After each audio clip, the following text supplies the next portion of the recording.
I know people are going to be asking, why is the smartest man in the world living on a farm in the middle of Missouri?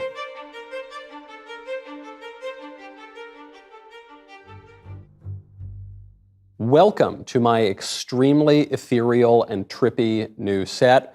I feel as though I am floating in a cloud here in this all-white venue, and perhaps that is fitting for this first interview in a series of much longer, much more in-depth interviews. I'm so excited that my first guest is Christopher Langan, the smartest man in the world. I do not say that as a subjective statement or to flatter Chris. I mean that in as technical a way as possible. Chris has one of, if not the highest IQ ever recorded, somewhere between 190, 195, and 210. And Chris is not here by way of some fancy, distinguished professorship at such and such brand name university, nor did Chris just get off of his private yacht out of the south of France and come here to leave his billion-dollar company. Chris came here from a farm in Missouri after a career as a bouncer at bars around New York. Chris, thank you very much for coming on. Well, thank you for inviting me, Michael. I first stumbled onto you when I was 18 years old, freshman in college, and listen, I barely got out of high school math. I barely got out of calculus. I barely got out of high school myself. That's a good point. But I said, this guy, he's saying things that are really, really interesting, and so I want to learn more. I've wanted to talk to you ever since then. I know that before we get into metaphysics, the existence of God, free will, politics, culture, and everything in between, I know people are going to be asking, why is the smartest man in the world? Why is he not just buying and selling all of us all the time? Why is he living on a farm in the middle of Missouri?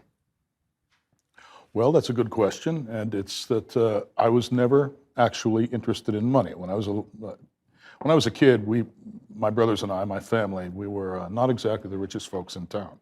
We seldom had enough money to buy, food or clothes, and so I sort of immersed myself in books and reading, and decided that what I wanted to do was pursue knowledge. It costs you nothing to pursue knowledge, really, provided you can sustain yourself while you're in pursuit of it. So that's what I did. I simply focused myself on, I want to know the truth about reality. I want to know, what kind of world it is that I'm living in, and that's what I went for. Now, as far as the making money is concerned, one thing that I found out is that there are certain ingredients, certain advantages that you need in order to become rich. Of course, it helps to be born with money. That's the easiest way. And it helps to have a lot of connections. Yeah. Okay, the right kind of connections. And it helps not to alienate the people who have all the money, because then they'll exclude you and cancel you. That's what they do. That's what cancel culture is. Yeah. Basically, people are being frozen out of the economy. Yeah. Okay, and I found myself getting frozen out of the economy that way from an early age. I mean, I tried to go to college, but ran into a couple of problems, personnel problems on the faculties of the colleges in question, and that stopped me. That basically when you get, when you can't get a college education, you are canceled economically. Presumably, though, you show up to college, even though you've got a tough upbringing and not any real advantages in terms of family or society, but you're obviously, you've got a higher IQ than anybody in the room. You're obviously extremely smart. You're extremely self-educated. So you get into college, it should be a total breeze for you. Well, it was a total breeze for me. Too much of a breeze for me. You ask the wrong kinds of questions of people who are full of themselves and think they have all the answers. In a calculus class, say, well, why don't you explain exactly what an infinitesimal interval is and how you can traverse from one end to the other? And, they'll look at you as though you've got two heads. I ask that all the time. I ask my waiters, Well, I got a very poor reaction out of that. There was a math instructor in Albert Ring, I think, who decided that I must be absolutely brain dead. I mean, I went into his office, This guy was a very strange character. He was about 6.5 feet tall. He'd come into class, everybody would be waiting there for him. He'd make a late entrance, be waiting for 10, 15 minutes. He'd walk in, right, with this great big stack of mimeographed sheets, and then he'd hand out, walk around the room methodically handing out these sheets to all of the students, and everybody would have a sheet in front of them. Then he'd walk up to the room and and symbol for symbol, everything that was written on the sheets would appear on the blackboard. Then he'd turn around and walk out. Now, finally, I thought, I was having a hard time with this. There were certain things that I, didn't quite understand why he was doing them the way he was. So I kept on trying to track him down to his office. He was never in his office. I would wait in the hall for, hours and hours for this guy. He never showed up. Finally, I caught him in his office. And I said, "Hi, Professor Weissenring, can I come in?" He said, "Well, I'm really kind of busy right now." And I just wanted to ask you one question. Why do you do this? Why are you taking a set theoretic approach to the calculus like this? I mean, they don't seem to be compatible. On the one hand, the calculus deals with change, whereas sets are static things. Why are you taking this particular approach to it? And he looks at me, and he's, Asperger's victim, right? Yeah. And he looks at me, looks down his thing. He says, "Well, some people just don't have the mental firepower to be mathematicians." Well, what was I supposed to do? Hit the guy? I wanted to hit him. Right. But he says something that's sort of pathetic almost to say. And so, it is pathetic, but it basically told me a lot about how he sees the world, how he sees other people. I don't want to take a course from a guy like that. Yeah. And it offended me because I was, I'd been a poor kid. I just came off a ranch. I'd been working all summer punching cows, and there I was, amid all these, there was a bunch of hippies in there. Right. Basically New York hippies. No, I won't call them hippies. These are basically affluent kids from New York. The place where I went was basically, that was the clientele. That was a student body, right? And they all couldn't, they all were constantly talking, asking questions, bright for the most part, but I felt like a fish out of water, right? It was culture shock for me. Yeah. What is this? I'm used to, being around a bunch of, hayseeds, cowboys, punching cows, going to the, bar at night or whatever, drinking beer. And there was nothing like that. These kids were sitting around smoking pot, doing drugs, psychedelics. Now, just to clarify, when he says not everyone has the power to be a mathematician, was this an admission of his own failure to explain his process? He's calling you stupid? Yes. Wow. He was claiming that I didn't have the intellectual firepower to be a mathematician, or at least that's the way I interpreted it. Yeah. And because I was used to being slighted in that way. I mean, I kind of grew up in a rough and tumble.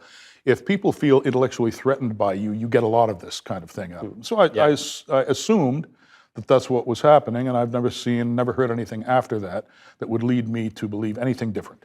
So you leave college, presumably you're much more intelligent than anyone that you're going to meet on the faculty or in the students.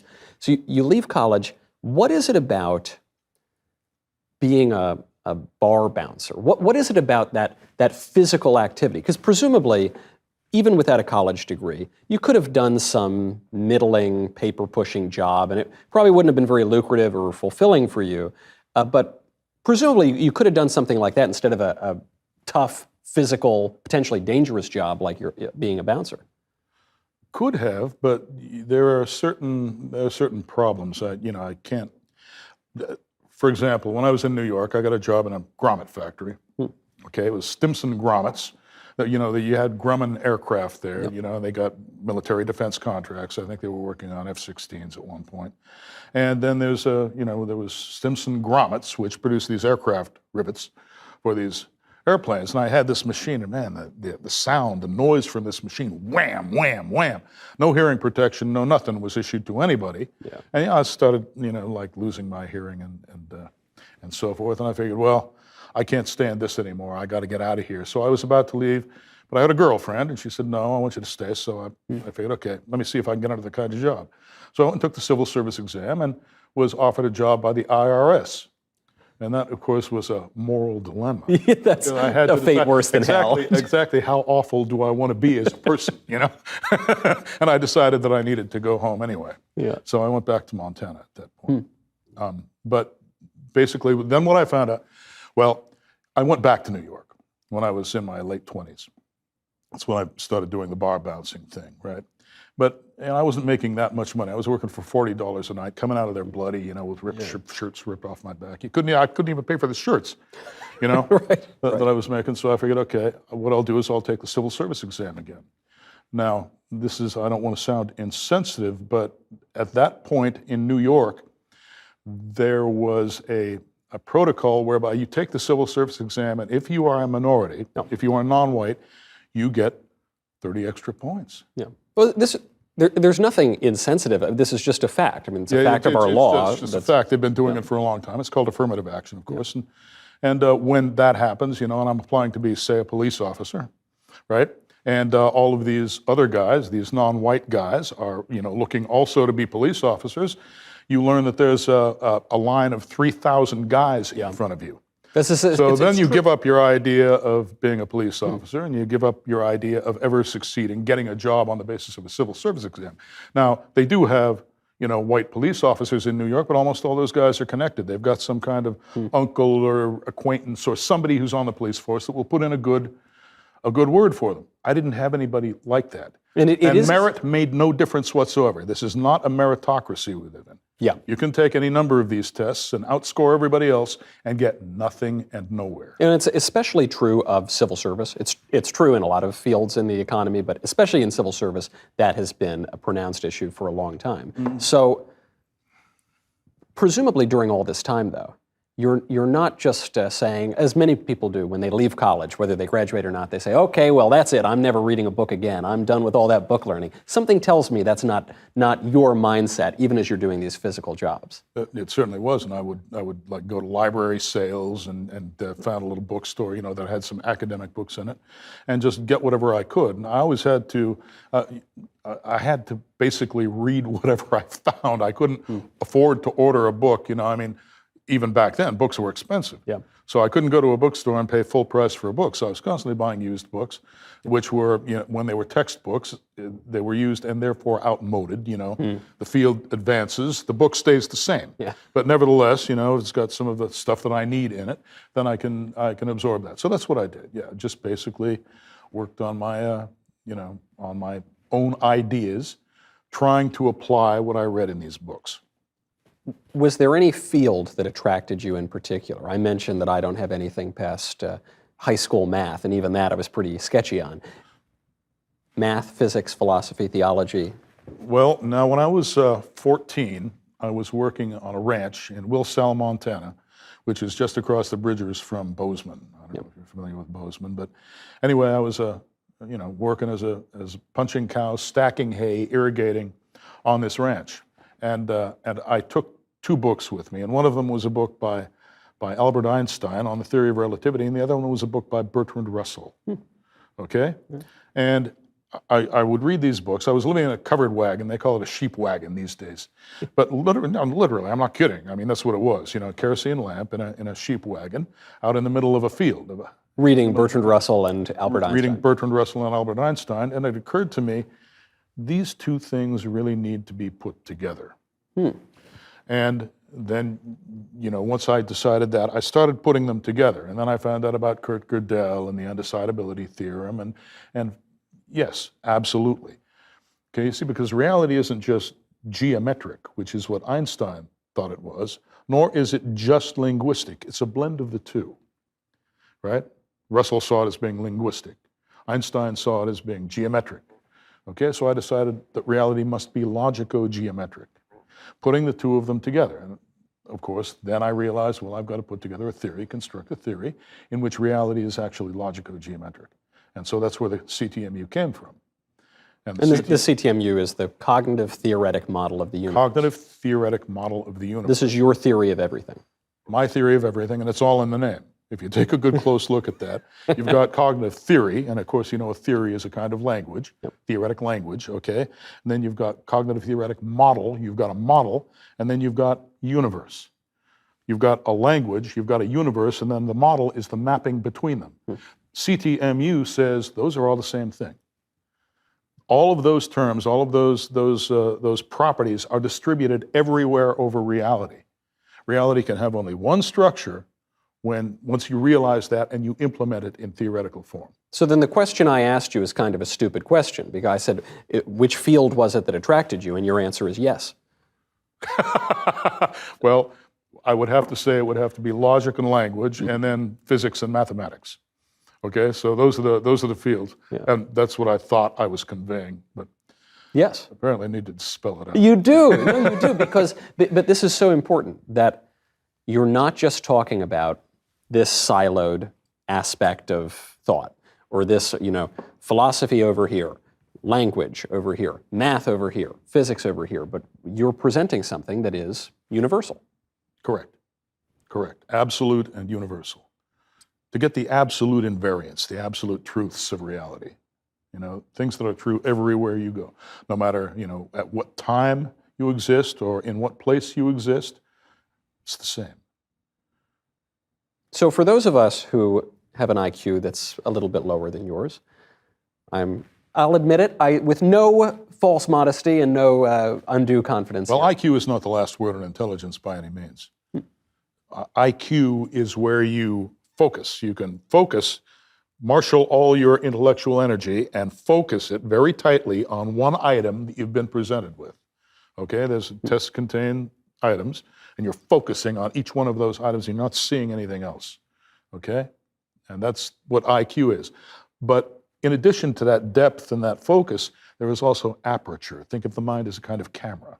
Okay, what a lot of high IQ people have a lot of difficulty doing is widening their mental aperture. You've got to be flexible. You've got to be able to widen and narrow that aperture at will as you're doing the depth perception too. So you've got the focus, depth of focus, the magnification, as it were, plus the aperture. And most people, most high IQ people, they have the magnification, but they don't have the aperture. So then from the perspective, simultaneously, I suppose, both of depth and breadth here, if we're talking about a theory of everything, the first question we have to establish, does God exist? Yes.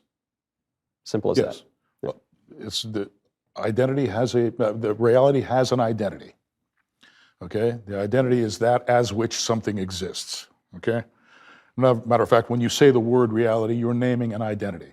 You're identifying something. I'm smiling because your answer on this is so beautiful. It just reminds me of Moses at the burning bush. And Moses at the burning bush says, "Who shall I tell the people that you are?" Talking to God. And God says, "Tell them I am that I am." That's right.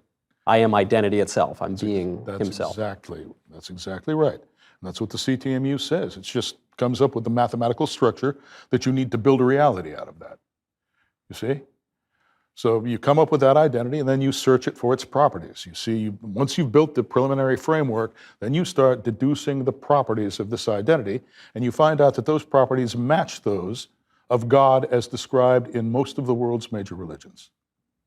Right? Just the theistic religion, so I'm thinking Judaism, Christianity, and Islam, or are you talking also of, say, Buddhism, Taoism, Hinduism, Vedism? Of course, Hinduism and Vedism, they have a God. Taoism, their central principle is the way, or the Tao, okay? And they don't see Tao as God. And then in Buddhism, of course, you've got, they are trying basically to achieve sunyata, or emptiness, right? Which is, a lot of Buddhists don't even understand what that's supposed to mean. But once again, there's no God there. You can kind of read God implicitly. Some Buddhists, I've talked to Buddhists who actually think that there is a God in Buddhism of a sort. But it's, that concept of pure consciousness is what it is, okay? And if you ask them, well, whose consciousness are you talking about? They will point at themselves and say, my consciousness. In a way, they kind of attribute the existence of everything to themselves. Okay? I've known a lot of people in Hollywood and Washington, D.C. who do the same thing, actually. Well, that's right. That's why Buddhism is very fashionable among some of those people. That's a good point. Yeah. That's a good point. So yes. But anyway, when you look at what they've all got, you come down to the same thing. All right? Everybody has the Tao, or the way, that's the way reality works, right? And everybody, has sunyata, which is pure syntax, right? Pure cognition with no instantiation, no content, right? And then you've got what the Abrahamic religions call God. It's all the same thing, okay? But what are its properties? Okay, are its properties such that you can deny the existence of God, or are its properties such that God definitely has to exist? And the answer is, God exists. God definitely The has to properties of the exist. central substance and central principle of reality, those properties are attributed to God, including, of course, things like you have the three O's: omniscience, omnipotence, and omnipresence, but then you've also got consciousness. God has to be sentient. So we're not just defining God out of existence. Sometimes you'll hear people say God exists, but they'll give God such a weak and shallow definition that the God that they're describing has no relation to the God that we conceive of. You're saying no, this God is God. God Himself is conscious and therefore personal. Yes, you can establish a personal relationship with God. We're images of God. You know what an image is? It's basically the product of a mapping. God maps Himself into each human being, right? That's a very personal thing that God is doing for us, right? And I don't understand how anybody can say that it's any different. We reflect the structure of the universe. Each one of us, we're carried by it. Everything we do, we exist in a medium. What is that medium? Right? Where did it come from? Yeah. What holds it together? What is the unifying coherence, the source of coherence of that medium? Now, is your claim a pantheistic claim that God is the universe, or the universe is God, and that's that? Or no? Or is God outside of the universe and created? God is greater than, well, what is the universe?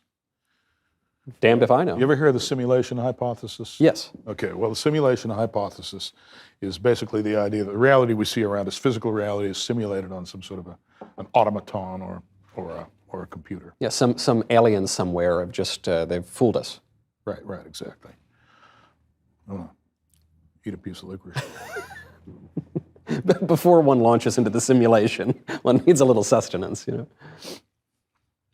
Okay, so anyway, the idea is that you've got some kind of an automaton running. You've got a simulation running on it. And God, it's more panentheistic. Do you know what panentheism is? I do. I think I do. But that means that we are in God. Let me know how I've gone wrong. We are in God, and God is in us. And it is not merely that God and the creation are one and the same, but they are quite related. Is that something approaching panentheism? A little bit, yes. Okay. There's the idea is that you've got the physical universe that you see around you, but God is not confined to the physical universe. Okay. See, there's an ordinary pantheist assumes that God is somehow confined to the universe, that there is just what we see around us, and God is in every piece of it. God is distributed over it. Yeah. But it's a little bit more complex than that, because this part of the universe that we see around us cannot exist just by itself. Yeah. Okay? There are certain things that it entails. And when you go into those entailments, that's how you get to God. That's how you get to the identity of reality. Okay? And now to get back to the reality of self-simulation, or at least that's what I call it, self-simulation.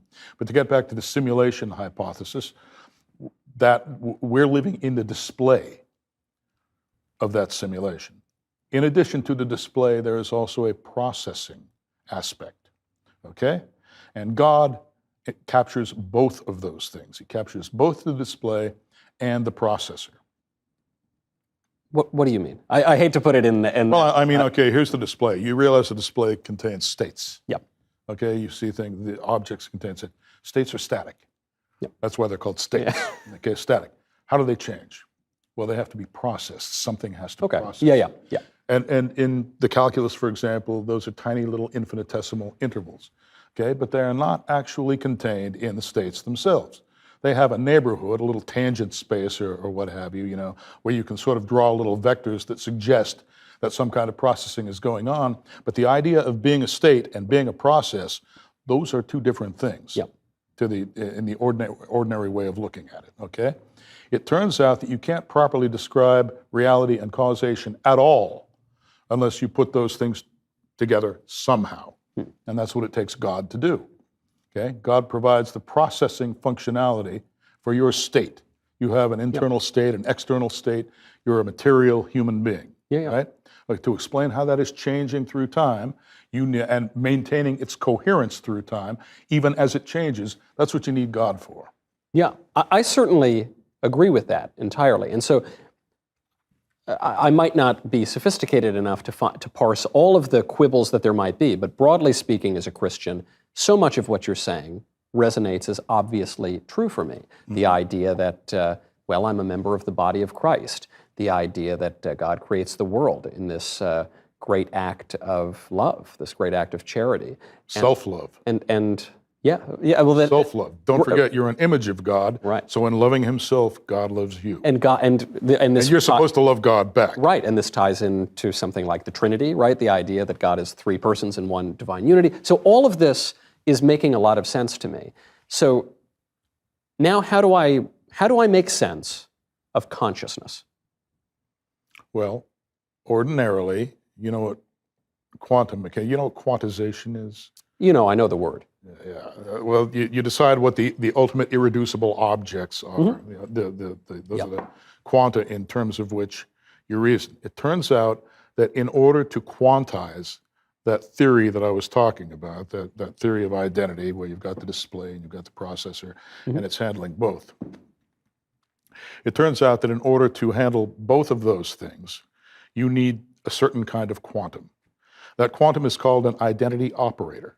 God is the identity. So obviously these little quanta, they have to be, they're doing things, they're processing, so we can call them operators, right? They are identity operators. Okay, the identity operator has, basically it takes input from the outside world, recognizes it or accepts it using syntax, processes it, and then returns it to the world as external state. Okay, so things come in, then they're processed, right? There's throughput, which is, you could call that the subjective or internal state of the identity operator, and then it's returned to the external universe. But are you attributing now? So what I'm saying is that's consciousness.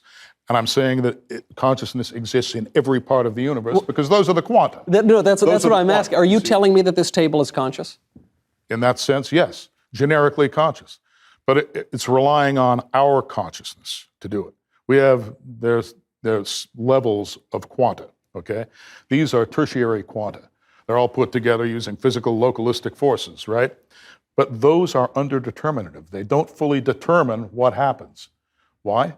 The Heisenberg uncertainty principle, for example, it tells you that, you know, the quantum rules, they're probabilistic. Right. They don't actually determine events, okay? So what determines events?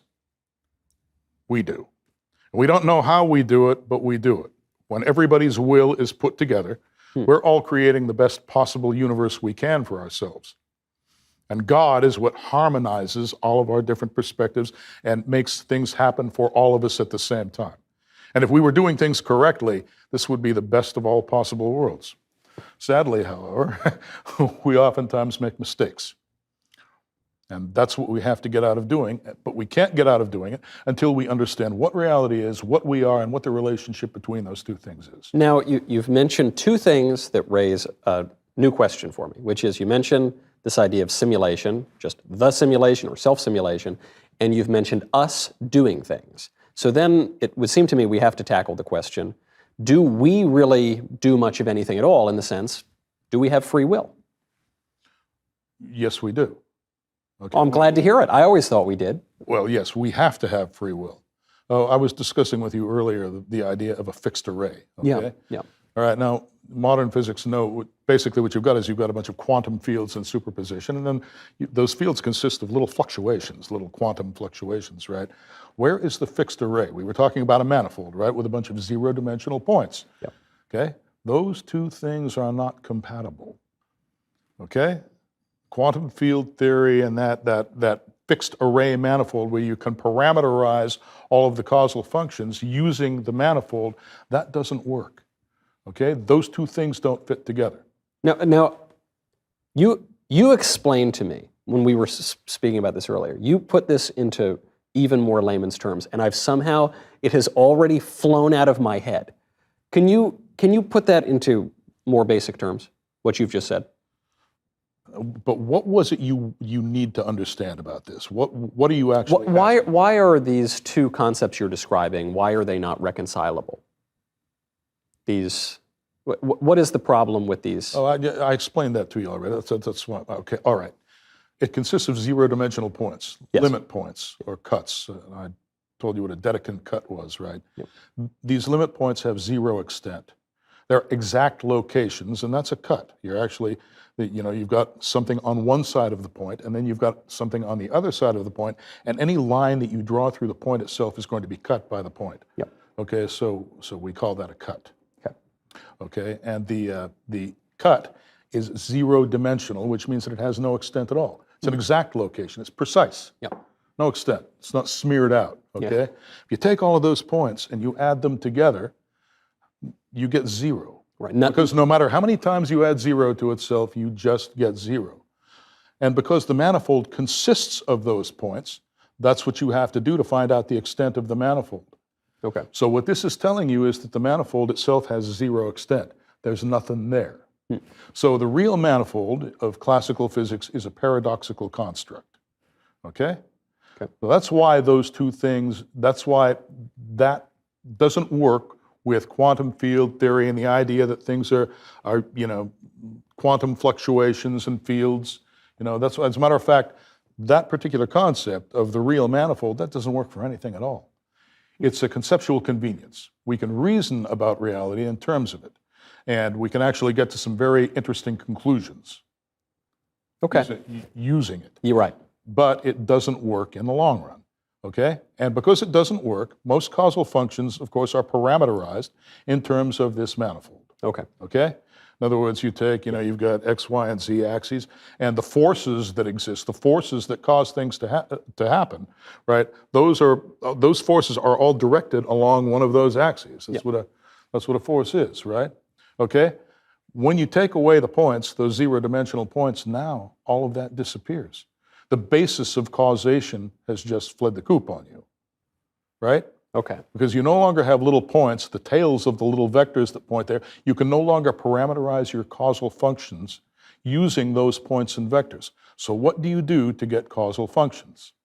Well, it turns out you have to use something called advanced causation. And you combine that with advanced causation is called retrocausation. You combine that with ordinary retarded causation, and you get something else entirely. It's called metacausation in the CTMU. So it's referred to using two operations, one of which is called conspansion, and the other which is called suboperation, called telic recursion. Because when we're talking about free will, often the conversation, especially these days, becomes this sort of shallow discussion of, well, this caused this, and I'm going to describe a totally deterministic system, and so as a result of this causing this, causing this, causing this, you don't have free will. And you're saying cause is actually more complicated than just cause. That's correct. In other words, talking about free will in those terms is osios. It means nothing. Yeah. You can't get anywhere with it, okay? Reality is actually generative, okay? It's not a fixed manifold. Everything is being created all the time. Not just our states. Our states are being recreated, right? I can cross my legs, I can uncross my leg. That's the changing state. Yeah. But the medium around us is changing. When I look at you, I'm seeing Michael Knowles, okay? I'm seeing you sitting there. But that means that I'm seeing your boundary. I'm seeing what distinguishes you from the external environment, right? There's a medium around you. So I have to be regenerating that at the same time as I'm regenerating your state in my head, okay? And when I say regenerating, there's a reason I'm doing that. I could also say I'm recognizing Michael Knowles, I'm recognizing your state right now, but I'm also recognizing the state of the medium around you, because otherwise I wouldn't be able to distinguish you from the medium, and you wouldn't exist at all. Right.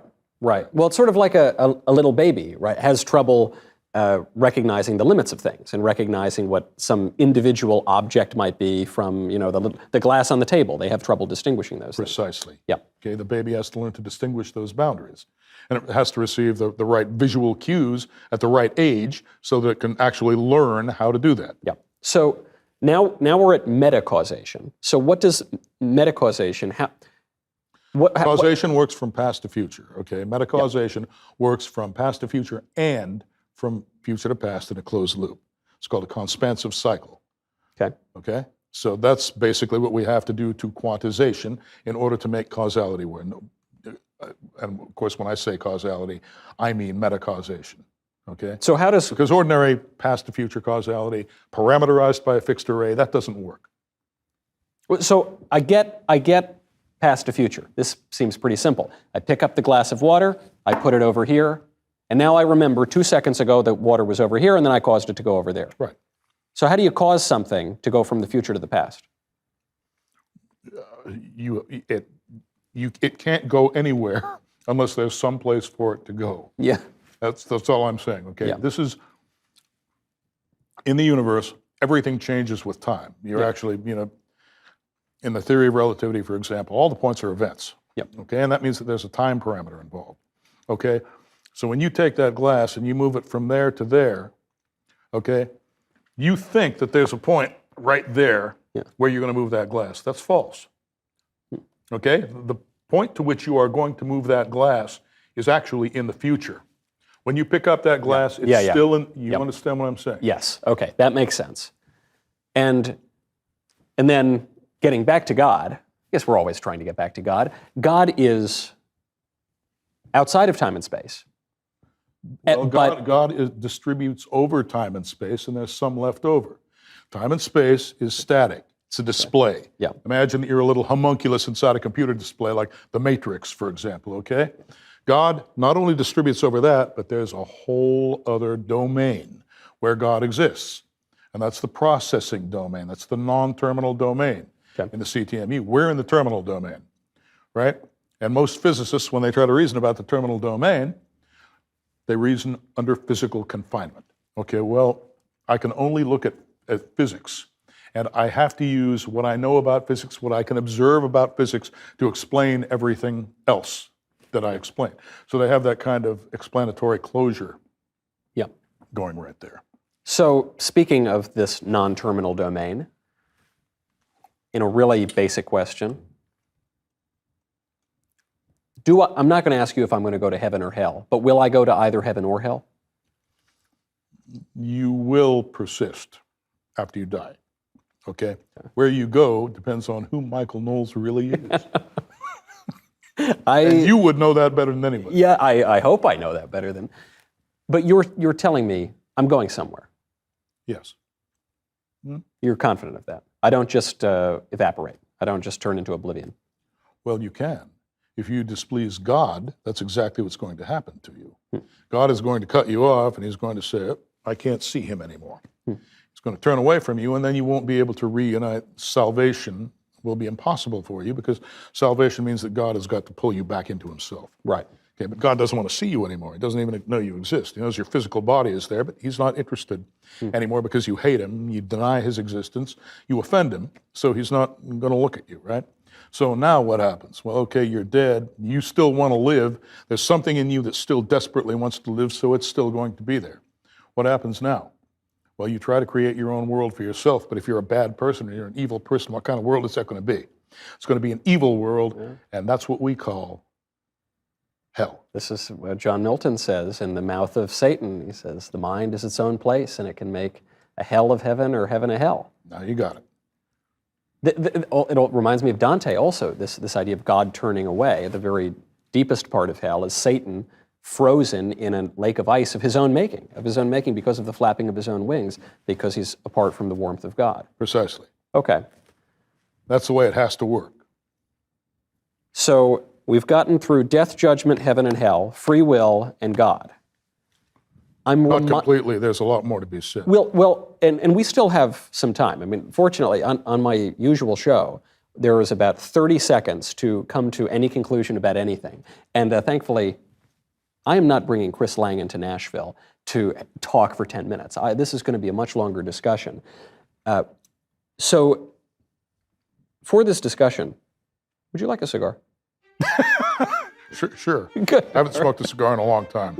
Oh, excellent. The body is a temple. The temple needs incense. I did. Back in the day, I used to enjoy a cigar every now and then.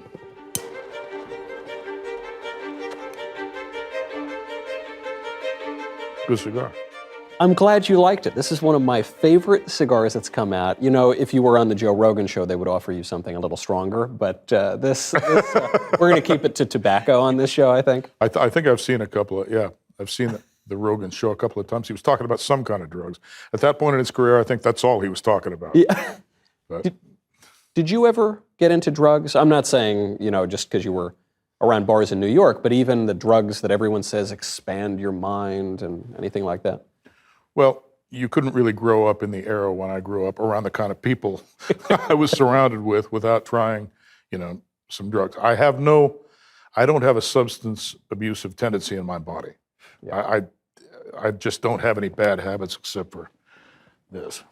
Licorice and candy. Oh man, I love that stuff. It's addictive. I'm addicted to it. It is. But I have to hide it from myself. I don't have any in the house right now. But you never got, because I would always have people tell me, especially in college, they'd say, Michael, you have to drop acid. You have to smoke this. You have to take mushrooms. It's going to expand your mind. And I thought,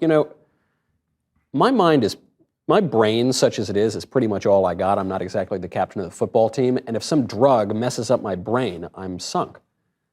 That's correct. But of course, what they say is that some of these medications can actually be good for you in terms of you may have certain things, certain mental routines that are destructive and that aren't good for you that can be interdicted by psychedelics, for example. What's your take on it?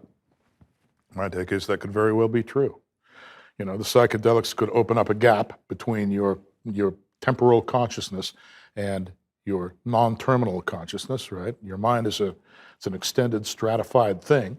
We're just using our terminal consciousness right now, but there are other aspects to your consciousness. You can actually get, certain kinds of insights and communications if you just open up a gap.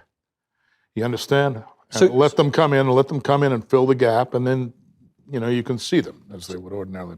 So the things that people see when they're on psychedelics, I usually write them off and I tell people, you're just hallucinating. But you're saying maybe that's not all it is. They might be seeing something real. Well, once again, what is reality? Is reality just stuff out there? No. Reality has a mental aspect. Yep. Right? And once you admit that basically everything has a mental aspect, then of course what's going on in your mind is real. It takes on a kind of reality. It's not the same as physical reality. It is nevertheless real. Are angels and demons real? Yes. Yes. I think so too. Is there a fear that if you take some of these drugs, you might be letting in the wrong guys? That's a problem, isn't it? Yeah. And that's a problem that I think a lot of people have encountered. You have to be a certain kind of person to be able to handle these drugs and not be sucked under by them, okay? Because once your mind is messed with in that way, something else, it's weakened, you're not exactly in control anymore, something else can come in and grab it. And if you open up that gap that I was talking about, what can come into that gap might not be good for you. God is real, angels are real, demons are real. Is the devil real? Oh, yes. Yes, well, it has to be. We were talking about Michael Knowles being surrounded by the medium and, you've got a boundary. Yeah. Well, God has a boundary too. He's got a very tight boundary. He is perfect. He can't take anything resembling imperfection, right? He can't take it into himself because that would be a contradiction. Yep.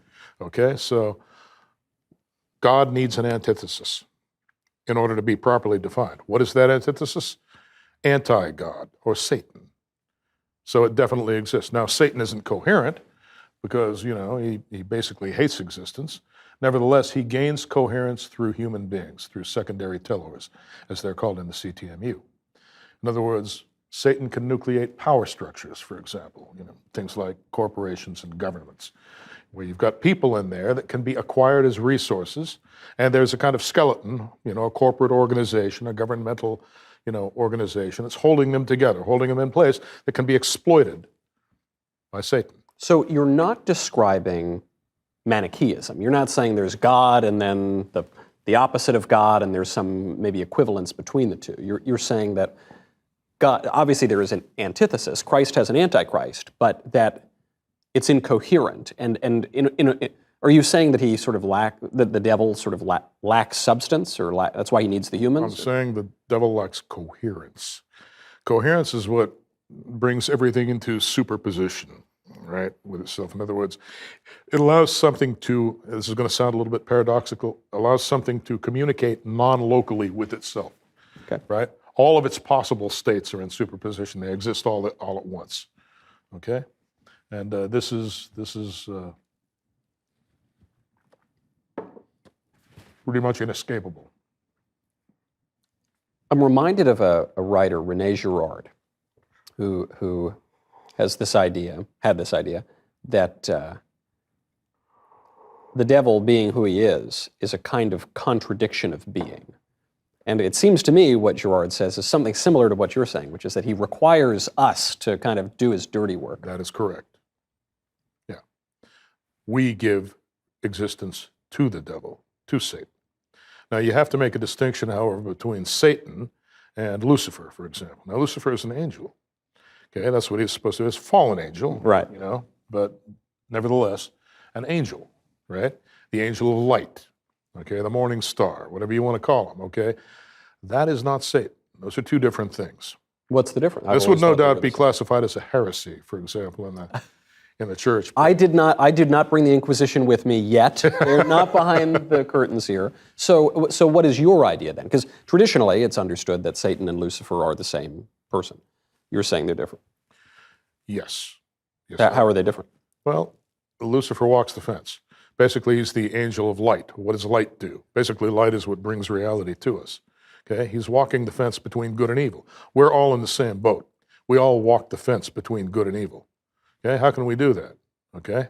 Well, through Lucifer. Yeah. And the grace of God. Through Lucifer. Basically, Lucifer has been exiled here because God won't tolerate the imperfections of this place, okay? Lucifer handled that for him. And that's why Lucifer is what he is. That's how he fell down here to earth, okay? He's performing a function here. That function is light. I mean, I don't know, do you follow what I'm... I do. I'm still trying to parse the difference a little. If Christ says, I saw Satan fall like lightning from heaven, is he describing Satan here or he's describing Lucifer? Or both?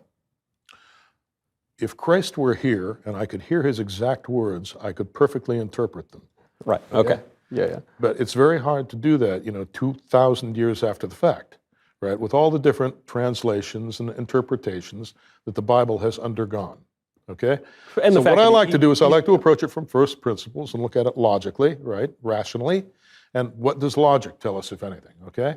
Well, logic tells us that basically God needs a negation, but that negation is too incoherent to function in this world except through human beings. Right. What's the rest of it? What's the rest of it all about? Yeah. And Lucifer is a concept that is better suited than Satan to that purpose. I love this point that he's incoherent, that the old devil is incoherent. That I read some poem, I think it's a modern poem, that says, sin is a big problem because it's evil. But it's also a big problem because it's such a waste of time. It's so incoherent. When you think of when you take the suffering out of it, and you just think of people committing any particular sin, it just doesn't make any sense, does it? Well, the sense that it makes to them is they're enjoying it. They're hedonistically deriving pleasure from the sin. And of course, we all, have the same pleasure mechanisms. Yep. So we're all tempted to commit sin, but we've got to keep a lid on it. There have to be limits. Okay, and what I'm worried about is that now Satan controls the world, and there are certain people involved in running things who don't have those limits. Well, they're so rich, they're so powerful that they don't need those limits anymore. So they've more or less thrown them off. Now, there's nothing new to the idea that Satan or Lucifer, or let's call him just the old devil himself, is the prince of this world, and that the rich and the powerful they do his bidding, and they're bad people, and they follow their lowest appetites and their pleasures, and they can be sadistic. And so that's been going on for a long time. Is there something particular about the moment we're living in that says it's actually gotten much worse? Yes, that is, we've had so many technological advancements that now the technology of surveillance and coercion are such, and these people are so rich, they're like black holes gravitating all the money to themselves, that they're unstoppable, okay? And because they're unstoppable, because they actually run everything, okay, we are endangered by them now. It sounds to me like you're saying we don't live in Schoolhouse Rock, I'm a Bill up on Capitol Hill. We're not living in the republic that a lot of us say that we're living in. That's correct. We're ruled, basically, the world is globalistic now. It's run by globalists. That's their goal. I mean, that's what global means. We're going global. You know, it's oligarchic. Huh? And it would therefore be oligarchic. What you're describing. That's absolutely correct. Oligarchic, because very few of them actually exist. And this is beyond, you know, a U.S. senator. This is beyond the structures. Those are puppets. You know, it's fairly common knowledge now, I suppose, that I regard most politicians as being one step removed from prostitutes. Yeah. Right? That's been true for and that's not universal. Professions. There are, you know, a few exceptions, but let me tell you, they're on the run. Yeah. Okay. So it's a very serious situation, right? And if you take a look at these globalists, the ones that have thrown off all the limits and they're fantastically rich and powerful now, and you take a look at what they actually have upstairs, I'm afraid it's not very impressive. Right. Okay? I mean, if you really look at their intellectual production, Soros might be the best of them. Yeah. He's at least got a theory of economics, you know. It's flawed, but, you know, he at least has that. The rest of them are just a bunch of sybarites. What about, I guess even outside of banking or finance per se, what about someone like Bill Gates? That guy's everywhere. He seems to be, I don't know, why is he an expert on healthcare? I don't know, but my television tells me that he is. Why is he? So someone like that, but he's a smart guy. He's got to be, right? He's not stupid. Bill Gates is, he's got a respectable intellect, but there's something misfiring there. Okay? Bill is very concerned with overpopulation, and we do have an overpopulation problem. So then this brings me to, I asked friends of mine, I said, speaking to Chris Langan, send in your questions. And most of the questions were about metaphysics and God and the CTMU and all of your thoughts on all those things. But one friend of mine, he said, you know, I want you to ask him about Bitcoin. I want you to ask him about money and if there's any way to break the government or super government control of money. What do you think of, if I want to start my own currency, I guess I could, I'd call it Michael Coin. Is this one way to push back against an increasingly technocratic global form of government? Yes, there is, but it has to start at the local level. You're not going to print your own world currency to compete head-to-head with these. You've got to go, you know, basically attend a few city council meetings. You've got to go in there, you know, say your piece, say we've got a problem, you know, basically the world is run by globalism. This is America. You know, we should have our right of self-determination here, but that's being taken away from us. See who, you know, agrees with you about it. You know, I mean, somebody will probably come up to you after your speech and say, you know, I agree with you 100%. Then you start, you find out who those people are, you get together, and you start putting pressure on your local politicians. Are you saying the situation is so bad politically that actually, you know, people will call you a radical and an extremist and a terrorist for something like this. But are you saying basically, Jefferson, we need to go fight another revolution or something? Or is there? I would just as soon see this whole thing resolved nonviolently. Of course, I want peace on earth. I want everybody to feel as though we're in fellowship with each other, the brotherhood of man. You know what I'm talking about. That is the right way to do it. When you or I or Donald Trump, for that matter, use the word globalism, what the liberal establishment says is, that's either they'll say globalism is good and we should have more of it, or they'll say that's a crazy conspiracy theory, there's no such thing as globalism. What? I could point to a lot of international organizations that increasingly try to take power away from national governments. Well, what are intelligence agencies? What are trade secrets? What's intellectual property? They're all conspiracies. Right. Okay? People trying to get ahead by lying by omission or relying directly to other people, the competition, right? That's what it is. You can't get away from conspiracy. It's how the world works. As a matter of fact, it's game theoretically rational. So you're saying not conspiracy theory, you're saying just flat out conspiracy. That's what makes the world go around, I'm afraid, you know? And but of course, you know, the elite themselves realize this. They know that that's how the world works. They just want to distract you. Well, that's such a great way to put it, where you say a trade secret, or just a group of people come together. They say, I've got this good idea for a company. and we're going to come together and do that, and we're not going to let the competition know about it. We're going to start this, and we're going to, hopefully it'll be successful, and we'll make some money. And that is a form of conspiracy. WF and their Young Global Leader program, you know, young global leaders. I mean, everybody's a young global leader, right? I mean, Trudeau, Macron, Merkel, Putin. You know, and for the Putin deals, that very much surprised me, but Klaus Schwab is on record. He's on video, in fact, you know, claiming that Vlad Putin is one of his young global leaders, trained in globalism. You know, it's funny you mention that, the young wing of the World Economic Forum. When I was a freshman in college, you get all of these opportunities for internships and fellowships, and you get a grant, and you try to get a grant, and so you apply to these things. I don't know anything about any of these groups. And so I said, I'm a politically minded young man, very conservative, so it made me very different than my classmates. Right. And one of the opportunities that came across was the World Economic Forum Global Changemakers You were invited to be a part of this? No, I applied. What did I? You actually applied. I applied, and I said, they said, shame on you. Well, I didn't know what it was, so I said, what's the experience? I said, well, I'm very involved in this conservative group and this right-wing group and this. Good way to get ahead. I got to give you that. Well, but I'll tell you, I thought I had a good resume. It wasn't like my classmates, which was they had all their liberal groups. So I said, I'm a conservative. So, but you probably want some conservatives here, right? And so I apply, and you know, you're going to be shocked to hear this, Chris. I didn't hear back. They didn't take me. Yeah, I'm absolutely flabbergasted. And my liberal classmates, who I felt had a weaker application, but they were all part of the liberal groups, yes, they did get it. Well, I guess it makes sense now that I know what the World Economic Forum is. What is socialism? I mean, what is communism, right? These things were actually funded. They're more or less invented by the central bank. You know, who funded, you know, originally was paying Marx and Engels, and before that, Moses Hess and other people to come up with, you know, it's a strategy for world domination, and it has been for the last 200 years. What has changed? So when someone like Trump comes along and he says, I'm not going to fight this political battle along exactly left-right lines or Republican-Democrat, but I'm saying I'm going to stand for the American nation and nationalism generally against globalism. But he managed to get through. He did get elected. Yes, he did. Were you a Trump supporter? You don't need to say if you don't want to. As a matter of fact, back when people were saying Trump can't read, look at the way he hesitates. You know, he can't. He's got trouble with the teleprompter. The guy can't read. I actually stood up and I said no.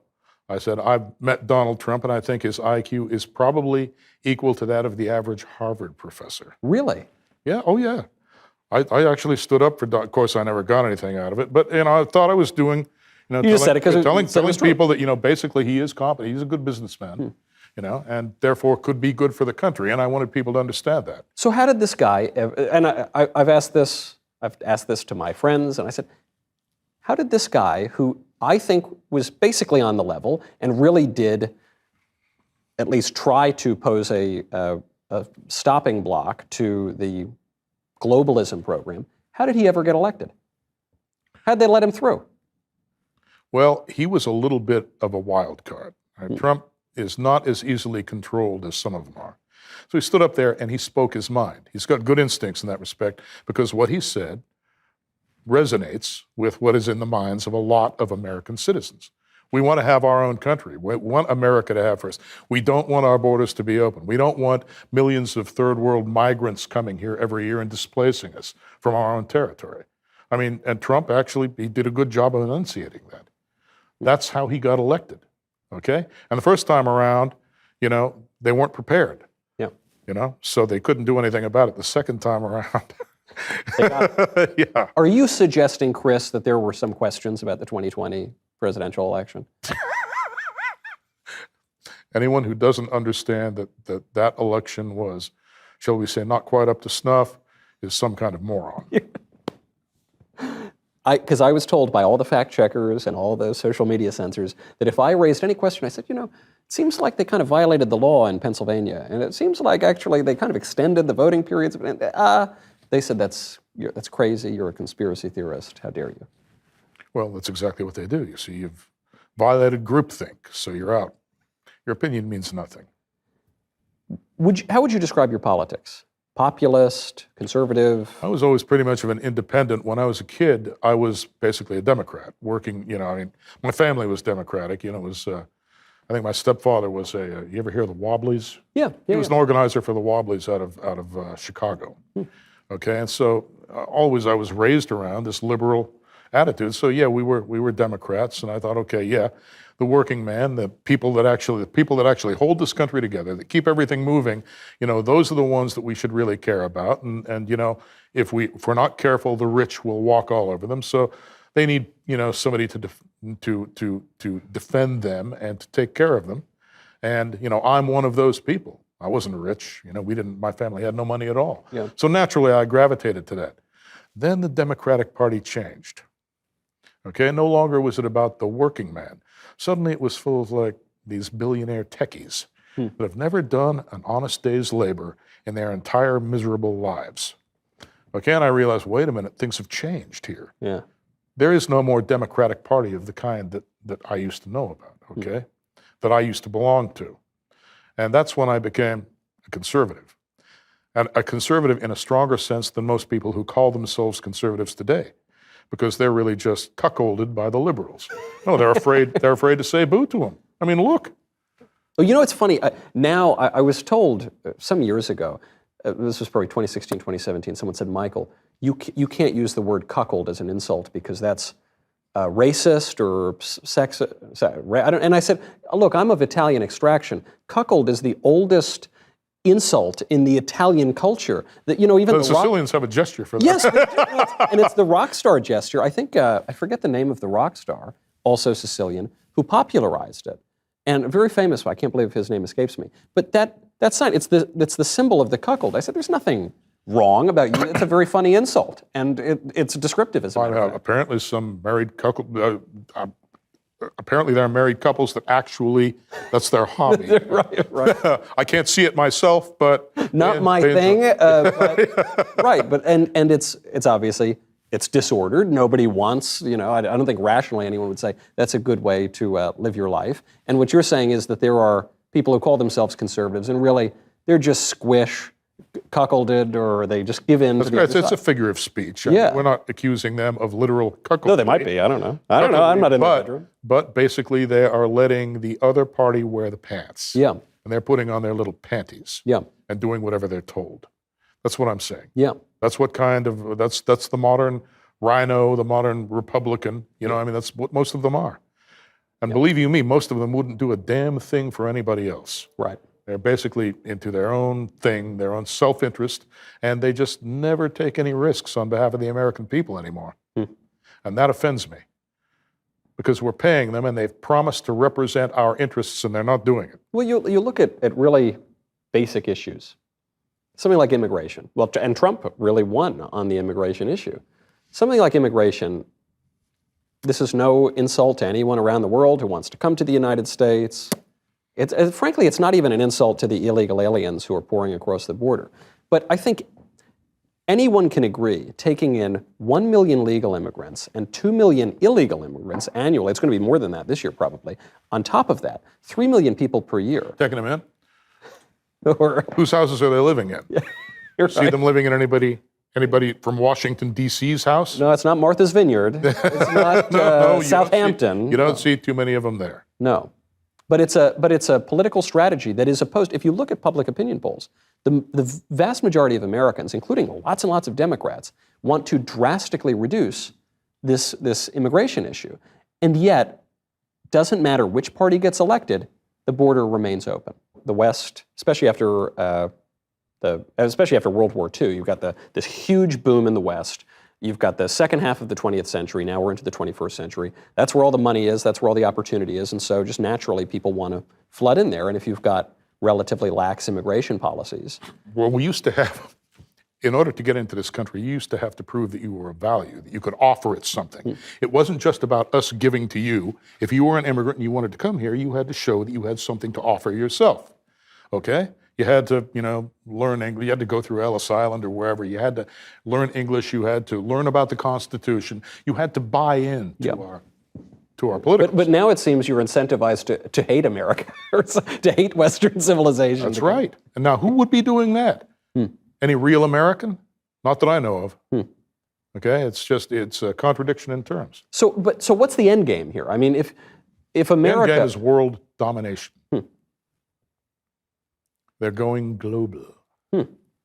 That's what it's all about. So if we've got this oligarchic group, this self-appointed oligarchic group, that I, in my naivete in freshman year of college, I say, oh, the World Economic Forum, or what, forget even WEF. There are other international organizations, the United Nations, obviously, the European Union, which the Brits have pulled themselves out of. But there are these groups throughout the West that want to erase national borders, essentially. That's correct. And they want to deracinate everybody that lives inside. And yes, erase culture. I say this as the relatively mocha-skinned Southern Italian here. But there is a sense that, no, there is no, we don't want to, even just look at Europe, we don't want there to be French culture and German culture and British culture. I know, what a tragedy that is. Look at those cultures, they're beautiful. All the most beautiful cultures in the world, and the French. And the French on top of all those beautiful cultures too, yeah, right. You know what the Brits always say, right? France is much too good for the French. Yeah, that's a good way to put it. So then what is your thought? Moving forward, we're in this very bad political spot right now. It would seem to me we've been in bad spots before. Tower of Babel didn't seem particularly pleasant. The solution to that didn't seem particularly pleasant to live Divide through and conquer. Yeah. Yes. So what happens now? Do we just need to field a good candidate, or no? It's too far gone. The political system is kind of shot. Okay, so I'm afraid it's going to take some activism. We're going to have to, look, I don't want anything violent to happen. I don't want a new revolution, but I will tell you this, that if people don't act as though they are willing to fight for their own rights, they're going to lose those rights. Founding fathers knew it. It's written right into the Constitution. Okay, if we don't fight for our rights, we're going to lose them. Simple as that. You mentioned everyone getting stuck with the Fauci ouchie for the last 2 years, and it's so extremely effective that we all need to take 55 boosters just to marvel at the perfection and efficacy of it. Are you anti-vaccine generally? I take it you're anti-COVID. Well, I bought into the COVID thing at first, and I went out and bought, Gina and I bought, gas masks for us, and those N100 masks, and and I advised people what to do so as not to get infected with the deadly COVID. And then I noticed that it wasn't really killing. I live in northern Missouri. Nobody up there was wearing masks. Nobody up there. And nobody was dying of COVID-19. So I realized, well, there's got to be something a little bit off about this, right? And so I, kind of started getting away from it. And then I noticed that, then I noticed that it was being used as a pretext for something called the Great Reset. And again, to bring back the World Economic Forum, this is a page on the WEF website. It's the Great Reset of the global economies and the global political order. Right. They're very open about it, okay? And there have been, white papers written in the past about using just this methodology to get everybody behind the globalist agenda, right? Operation, Warp Speed was part of that, And so then does Trump bear some responsibility for giving Fauci the microphone? He definitely bears responsibility. My question is, does he really know what's going on, or has he surrounded himself with people that are misleading him about what's going on? I would like to believe that Donald Trump has been misled.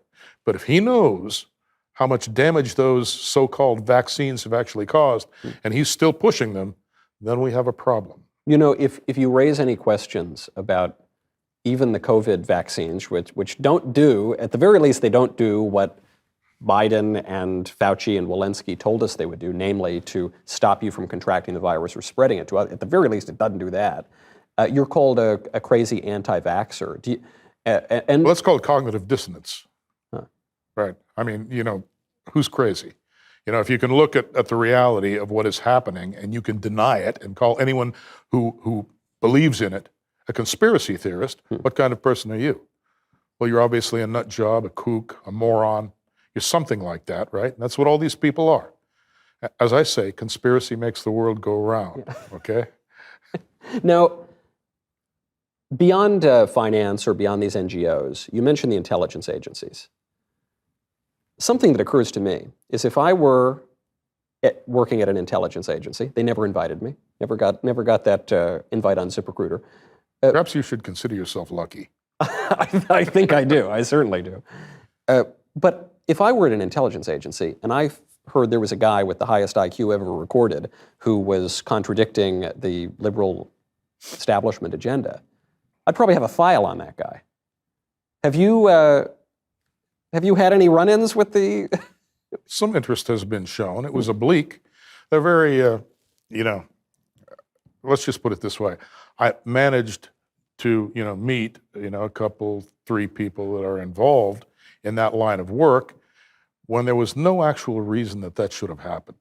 In other words, but they're very cagey about it. If they want to recruit you, they'll probably do it obliquely. If you don't apply to actually join an intelligence service, but they're interested in you, they will try to get you involved with someone who they control. And then he will then vector you around and put you in touch with the right people. But you've got to accept the agenda sight unseen before that happens, right? You've more or less got to let them know that, okay, no matter what they're actually planning to do, I'm going to go along with it because I really, really want to be in the CIA or the Defense Intelligence Agency or the NSA or whatever, right? No such agency, as we used to call it. There's no such agency. I like that.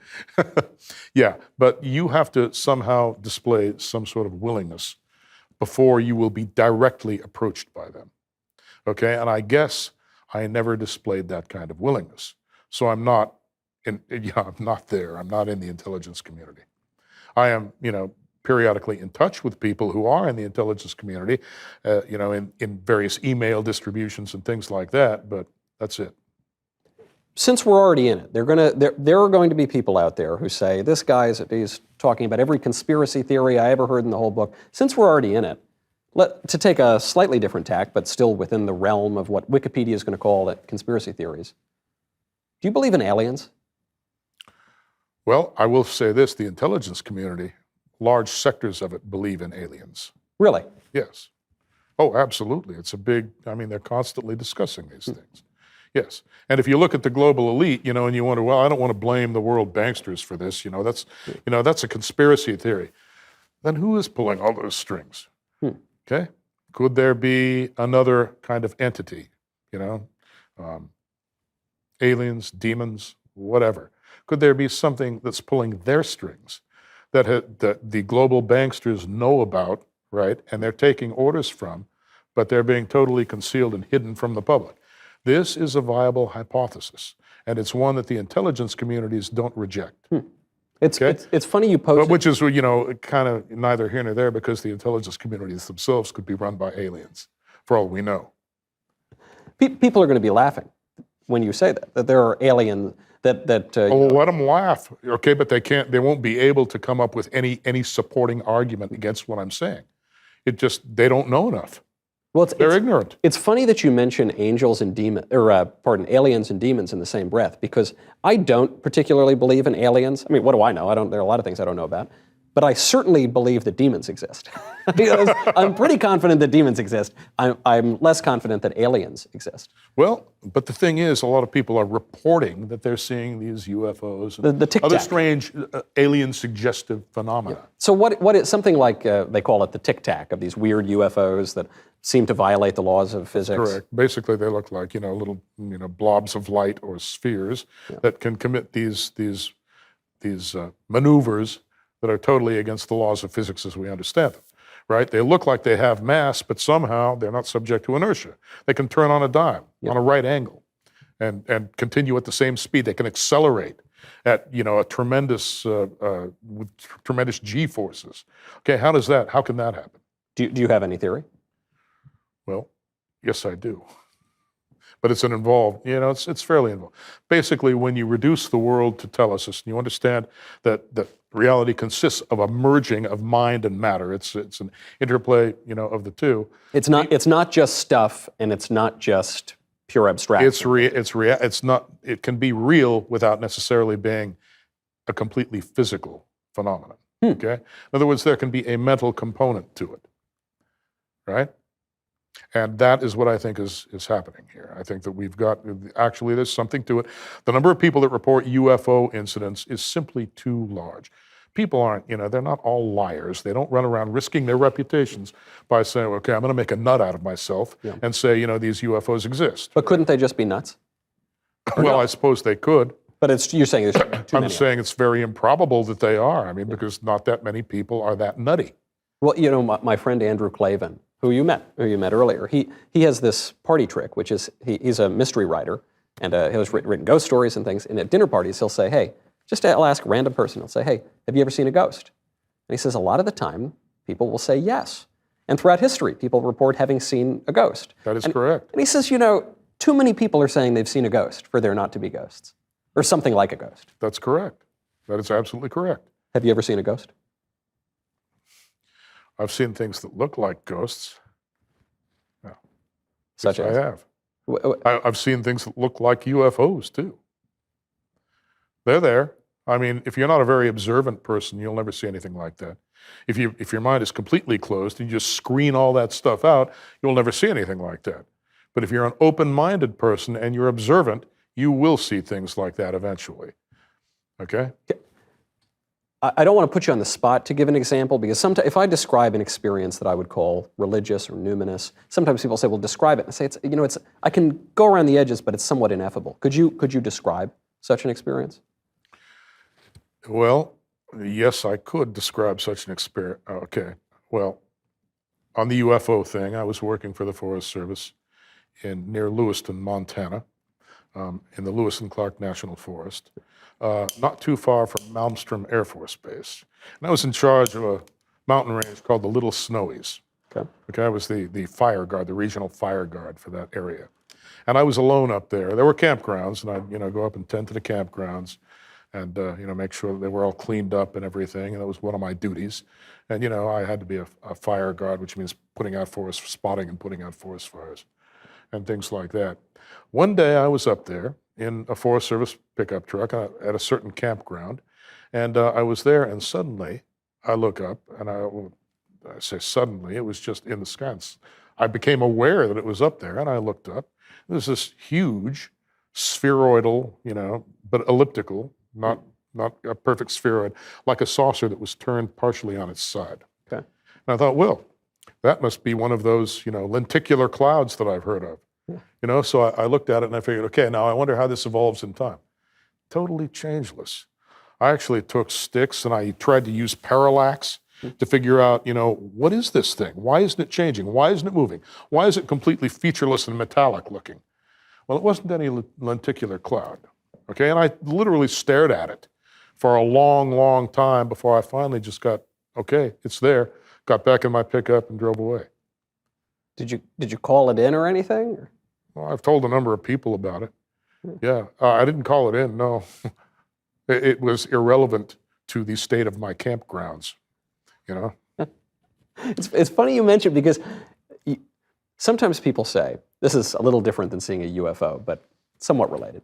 People will say, I don't believe in God, I don't believe in Christianity because I don't believe in miracles. If miracles really happened, we'd all know about it.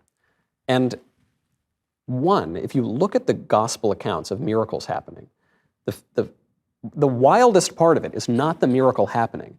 It's the fact that when the miracle happens, everyone treats it as this miraculous event, and then 5 seconds later they move on, and people treat it as totally ordinary. And this happens again and again and again. It's even happened. I would say that I've experienced things that are miraculous. Yes. And even in my own life, not 1 week later, I'm just going about my business as though it never happened. Or I'll forget that it happened. Or anything. It was a miracle, shouldn't that? Right, but you don't deny that they happened. No. Right. No, That's I don't. the important thing. Because then you're really nuts. Yeah. when you deny that it happened, Yes, right? Because you're so beholden to some preconceived notion of the way things are. That's correct. So who are the real nuts? Obviously, they're the people that are doing all the talk about the alien conspiracy theories. Okay? There's obviously something there, or the number of people that report them wouldn't be reporting them. There are people in the CIA who actually claim to have been abducted. I'm not going to tell you who they are, but they're there. Okay? And we're not talking about small individuals. We're not talking about low-ranking individuals. We're talking about high-ranking individuals. These people, not just that you've read a book about, you're saying these people you've talked to. People that there was one of them in particular that I was actually, somebody that I knew was trying to arrange an introduction to this person. And I said, well, so he's in the, CIA. Is he going to tell me the truth? I'm not in the CIA. Is he going to tell me the truth about anything? Well, no, actually what he wants to talk about is abductions, because he and his wife were actually abducted by aliens, and he wants to talk to you about it. And I said, well, is he going to tell me the truth about anything? Well, I don't know. I said, then I don't want to talk to him. Huh. Okay, I don't want to talk to him at all. There has to be some kind of understanding that I'm not going to get lied to, otherwise I'm wasting my time, because I'll never know whether he's lying or telling the truth. So if somebody isn't going to commit up front to telling me the truth, I don't have time for him. If he were a really smart liar, he would have just said, I will tell you the truth, and lied even if he wanted to. I suppose so. So that's what they do in the CIA. Yeah. Right. Right. It's sort of the job, right? If you're a spy, that's correct. And you lie your ass off at every available opportunity about everything. Right. Right. Okay. They don't all do that. I think there are a couple of people that I sort of trust when they talk about certain subjects. But, by no means are they entirely in the know even. I mean, if you're in the CIA, you're basically a bureaucrat. Right. Right. You look up, you see, okay, well, we I've got my superior, and then I'm looking up farther. Now I see the director of the CIA. Who's giving that guy his orders? It ain't the president. Suddenly you're in a void. Who's running things? Okay? As far as most of these guys are concerned, it could be the devil himself that's running things. They just don't know. It's so amazing that you say that, because it takes it full circle to the point that when I hear, okay, this so-and-so is actually really beholden to so-and-so, and this person is actually beholden to this person, and I know that that's a fact because you can just see it in politics. You can kind of go to an org chart and kind of point to it, right? But then eventually say, and so-and-so, if in a really powerful position, they're actually responsible to so-and-so and accountable to, and you think, okay, at a certain point you think, I don't know, I have no way of verifying this could be it. And then when you go all the way back to, and so-and-so is really just answering to the devil, now you've got me again. Because I read that in my Bible. I know that that's true. I know that he's the prince of this world. Well, yes, and they've been, by the way, there are accounts from biblical times and pre-biblical times that involve UFOs, things in the sky, that show up during critical battles, for example, and turn the tide, right? This goes all the way back, to the Vedic religion, the pre-Hindu religion. There are all kinds of people who have reported these things, and they end up in various religious scriptures, including Christian scriptures as well, in some cases. So I can't think of an example of an extraterrestrial appearance. Well, no, they're basically attributed to God. These are the interventions of angels or something. Okay. Yeah. Okay. You can go back. You look at the Mayans and the Incas and people like that. There are also, there are pictures on temple walls, right? There are carvings that seem to suggest that these things actually existed. Well, or at least were perceived. Right. No, there's a great meme that I'm really taken with. It actually has to do with IQ, which is a nice coincidence. But I love this meme because it's got the really stupid guy at the one end of the bell curve, and he's sort of drooling, and he says, duh, all the bad stuff is because of the devil, right? And then you get up on the bell curve into, I don't know, say IQ of 120 or 130, and it's the really smart guy, the egghead with the glasses, and he says, that's just the start of the danger zone. Yeah, the danger zone is when you're just smart enough, but not smart. And those guys, they say, no, actually, the devil doesn't exist, and actually, we're all just sort of bags of chemicals, and no, it's all rationally explainable, and blah, blah, blah, blah, blah. And then you get up to the guy at the really high end of the IQ curve in this meme, and he says, no, actually, the bad stuff's just from the devil. And he agrees with the guy at the other end of the... But it strikes me that there's really something to that. Roger Scruton, the late conservative philosopher, he said that the job of the conservative intellectual is to articulate things that the common man knows intuitively. That's right. And it's especially interesting when it comes to you, because you're a guy at the very highest end of the intelligence spectrum, and you've lived the life of a blue-collar guy. That's right. I wanted meaning in my life. It's like I say, I wanted meaning above all things. You got to make sure, that you decide up front when you're a young man, if you want to accomplish anything, who do you serve? Truth or mammon?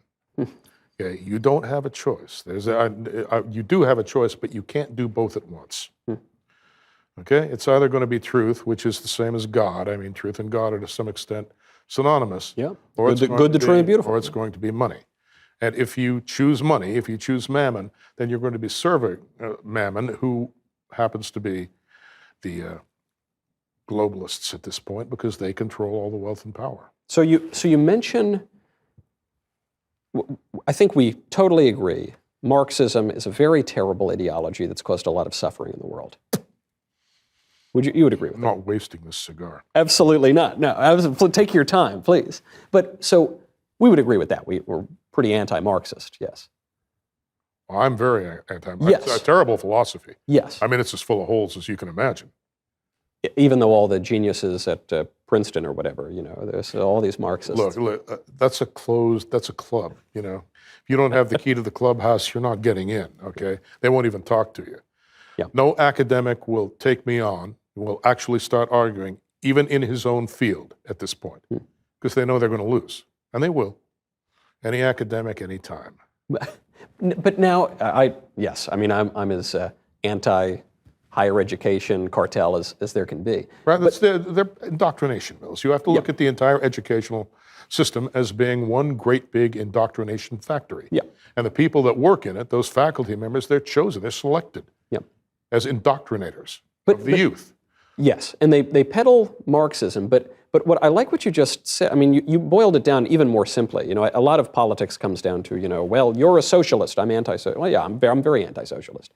And well, you're a capitalist or this or that. But you seem to be raising some problems with capitalism too. Man cannot serve two masters. Well, there are two kinds of capitalism. One of them is laissez-faire capitalism.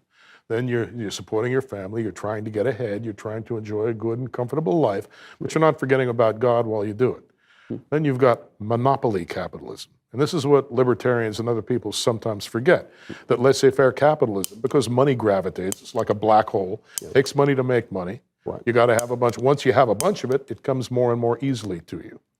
Yeah, I think you're out of butane there. I know. Let me see if I can will. There we go. Hey, how about that? Not quite miraculous, but good.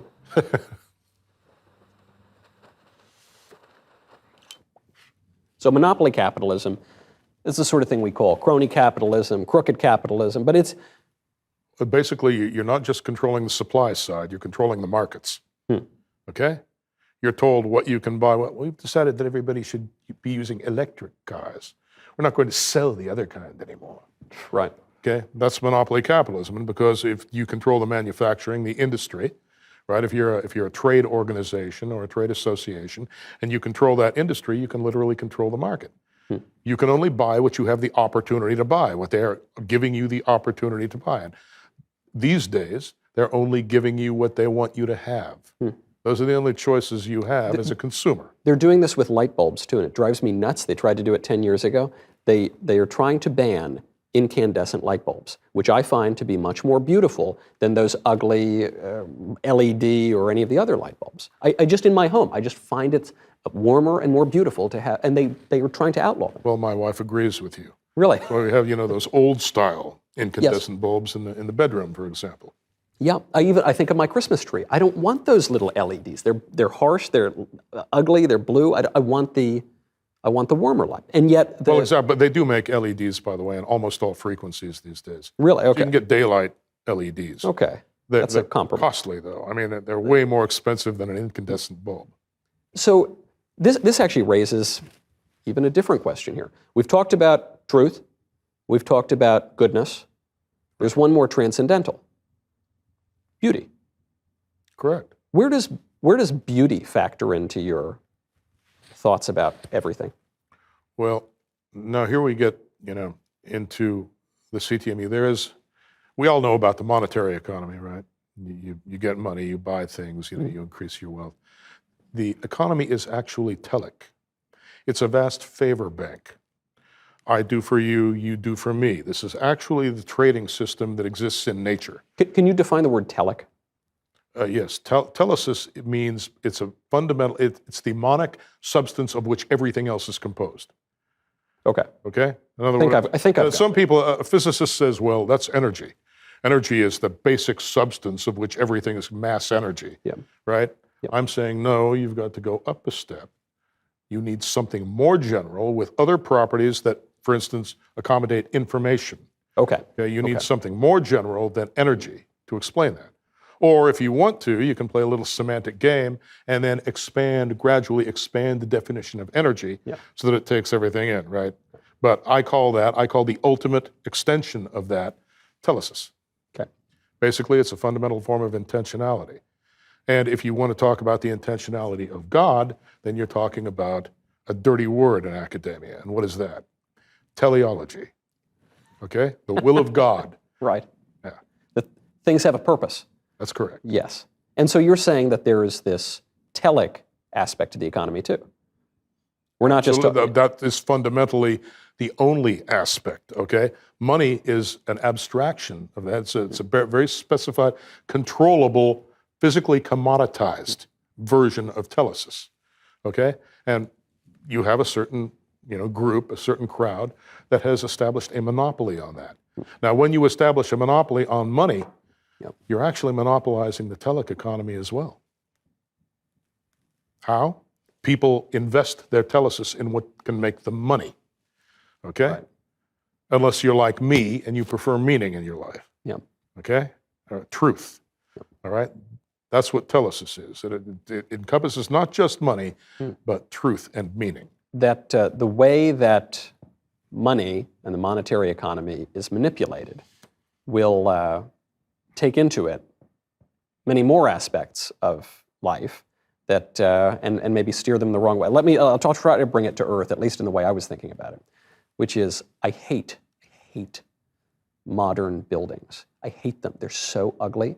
Drab and Soviet style. They are, and they bring me down. And I walk into Grand Central, a nice old building in New York, and I feel like a king, and I feel dignified, and I feel like a full human being. And then I walk into that. They've actually recently tried to make it better, but... Imagine how you'd have felt in the Notre Dame Cathedral before they burned it down. Which I never got to see. I never got to go in. Me neither. So what is that experience like? I wonder, for someone who's just got this perhaps quirk of birth where you just have this extraordinarily high IQ, what is the experience of life? Is it kind of funny and amusing, or is it extremely annoying? Well, somebody got a little charge out of it, got a little amusement out of it, because I sure as hell didn't most of the time. But I don't complain. This is God's world. God gave me my lot. Knew that I was going to go after meaning instead of money, and everything that came after was more or less like clockwork.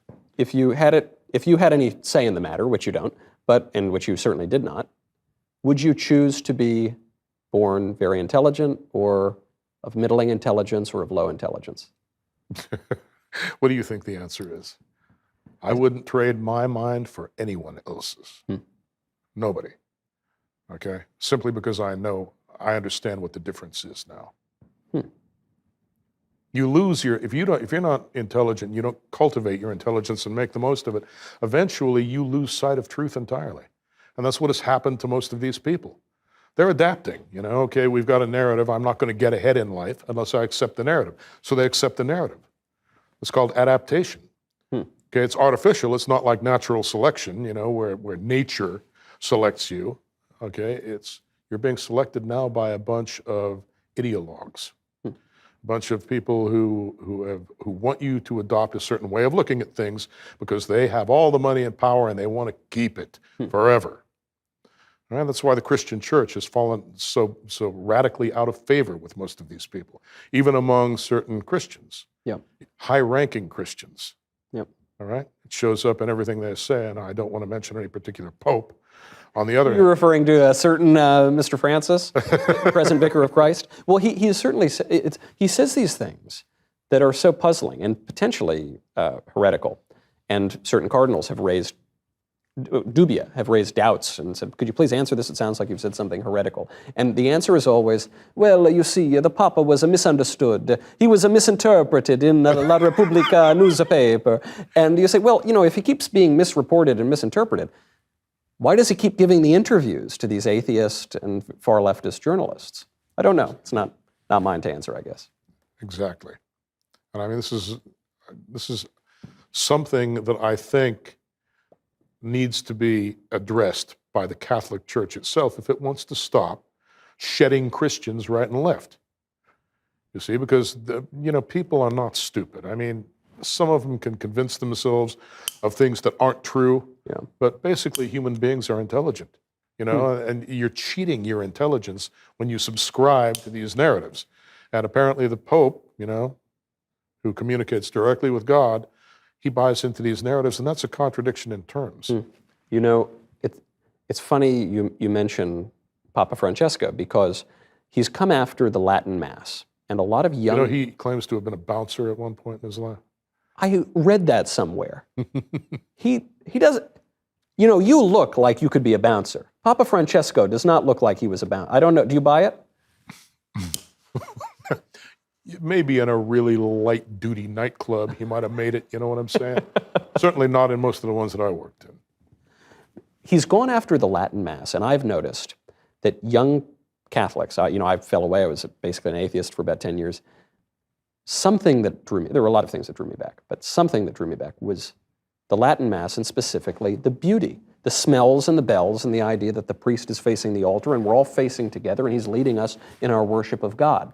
And it's not just, acoustic guitars and feel good and be a nice person to, and making it all about us.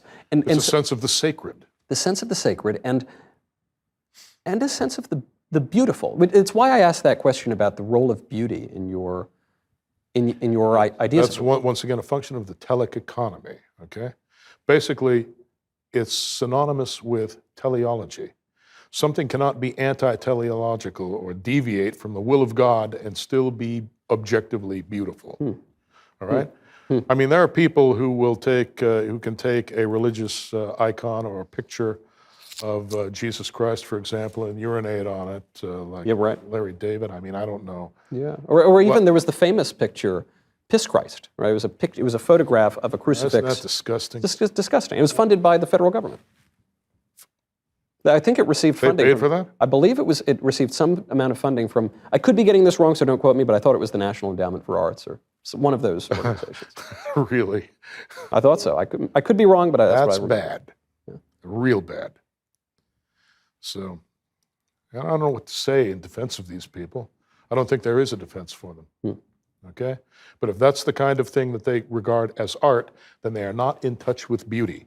And the reason they're not in touch with beauty is that they're not in touch with truth. But I thought I was told by all my modern teachers that beauty is in the eye of the beholder. It's a subjective thing, and it's not objective. It is, but unfortunately, some beholders leave something to be desired in their aesthetic sense. You're saying there is an objective standard? Yes, absolutely. Is it consistent with teleology, or is it not? Right? Obviously, basically you've got this identity, God, who is perfection. Anything that deviates from that cannot, by definition, be good or beautiful. Okay? Now, nature experiments, I mean, it goes from one thing to another and tries certain things out, but once it becomes evident that something isn't working, then it's not consistent with teleology. Once it proves to be degenerate and causes people to become demoralized and sick of life, then we have to do away with it. I've been told that we need to tolerate also, all sorts of... God does not tolerate evil, and neither should we. It's a beautiful way to put it. So what do you make of the modern right? The modern left is always pushing this stuff. But a lot of the modern right says, look, there was a prominent columnist who called himself conservative. I guess he sort of was for a while, but now he's pretty firmly on the left. And he said, I don't like Drag Queen Story Hour, but we need to tolerate it. It's one of the blessings of liberty. If we don't tolerate Drag Queen Story Hour... What? Yes. A blessing of liberty? Well, it's in the preamble to the Constitution. I think James Madison's rolling over in his grave at the very thought of that. The Constitution mentions trannies, does it? Not in my last read. I mean, I was raised in an environment where we were, basically taught to be tolerant of people, of their foibles, and if they wanted to be a little bit deviant, well, a little bit of deviation is good. You can't just be locked into one rigid way of looking at things. So I developed tolerance. But now they've become militant. They've become rabid. They're shoving it down children's throats, and it's just not good for society, okay? It violates the biological imperative of survival, okay?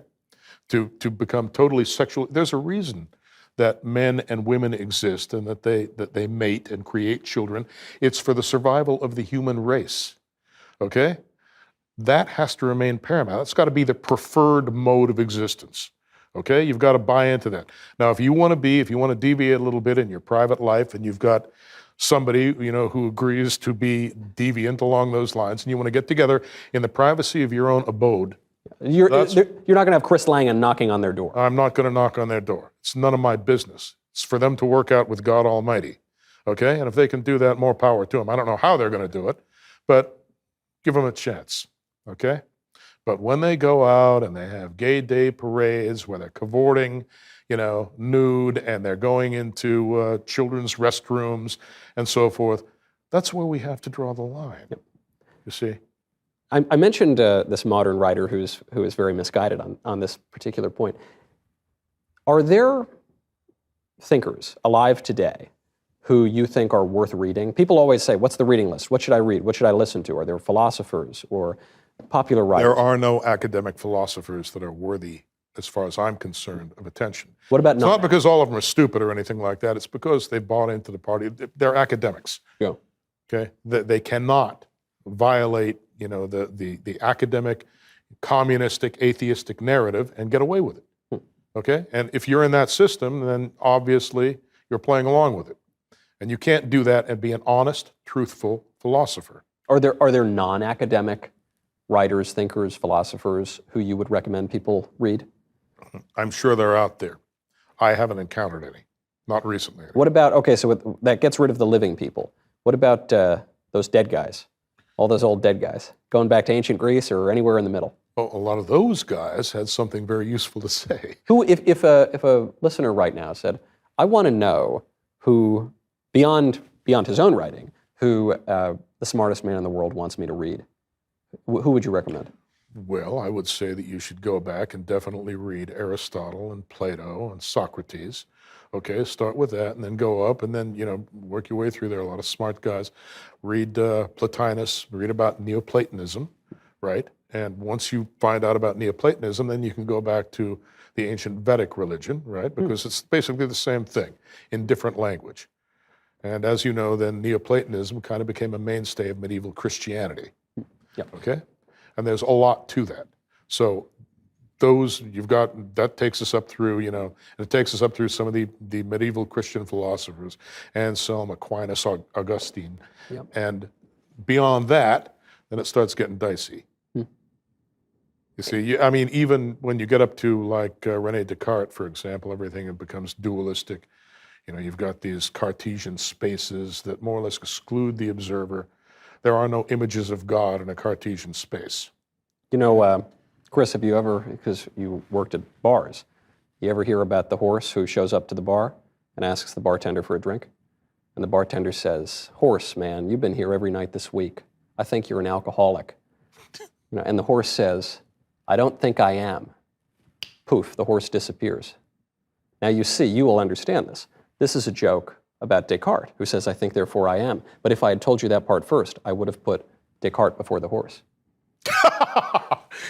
I like it. This is the only that's circumstance in which that joke has ever landed. I'm really pleased. I finally got a laugh out of that joke. That's a very intelligent joke. Much more intelligent than the ones I usually hear.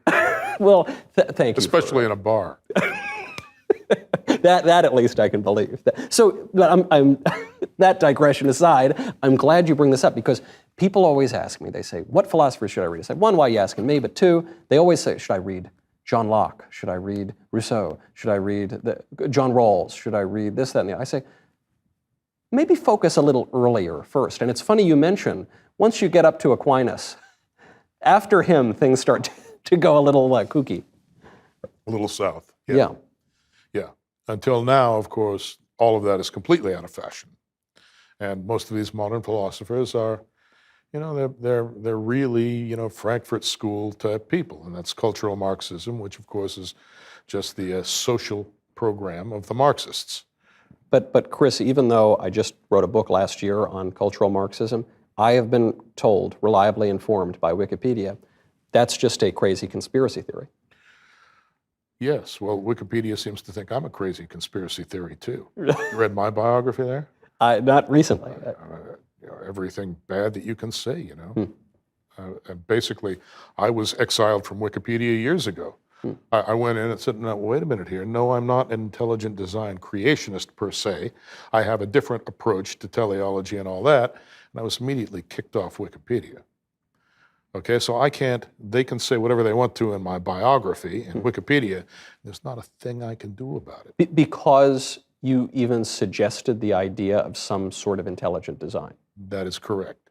Well, I've been getting trolled ever since around the year 2000. Well, that goes back further than that, really. But when I went on national television and said, well, the existence of God is actually amenable to logical analysis, and you can show that there is a God, provided you have the right. That was enough. Intelligent design creationists, get out of here. So I've been, and these people are, by the way, these new atheists, I mean, they're adamant. You're talking about Richard Dawkins, Daniel Dennett. I'm talking about Richie Dawkins, Daniel Dennett, Sam Harris, well, I don't know, Chris Hitchens, yeah. I mean, guys of this nature, PZ Myers, and people like that. I mean, I had a run-in with Myers. I mean, he hates my guts. He hated my guts 20 years ago. None of them will mention my name now though, because they know that they can be crushed. Deep down inside, they know they won't come anywhere near me. At some point, these people decided that they had to exclude anybody who could beat them. Okay? That's where the cancellation thing began, really. It's a new atheist thing. And now, since new atheists are a lot more fashionable than Christians are, that's the order of the day. I blame my falling away from the church on just being a punk 13-year-old boy. But the second thing I blame is the new atheists. They were very popular at the time, and I was very taken with them. Chris Hitchens, he's a funny guy. I thought, okay, he must be a smart guy. Excellent speaker. Yeah. Incisive, witty, but obviously he just hates God. I mean, he makes that very clear. So you're all religions are evil because they mislead people and drag people away from, But you didn't just say that he doesn't believe in God. You said he hates God. Hates God. Dawkins obviously hates God. Why is there evil in the world? Usually, that's what it comes down to. Right. Right? Would a just God tolerate all of the evil that is occurring in the world? And the fact of the matter is there can be no good, there can be no pleasure without pain. There can be no good without evil. Okay? God knows that there is always the possibility to commit evil acts. Free will, right? Yeah. Right. But he has given us free will. Okay? He bequeathed that we're his images. He is free, therefore we are free. And he expects us to fight against evil. So stop it from triumphing here. Then given will, and the fact that you use these words hate and love, very often when people talk about God, it's as though it were some academic exercise. Well, do I believe in God? But you're using verbs that are more active than that. Yes. Hate and love. Do you think that our discussion or our understanding of God therefore must be active and participatory rather than merely academic? Absolutely, and furthermore, it must be rational as well as faith-based.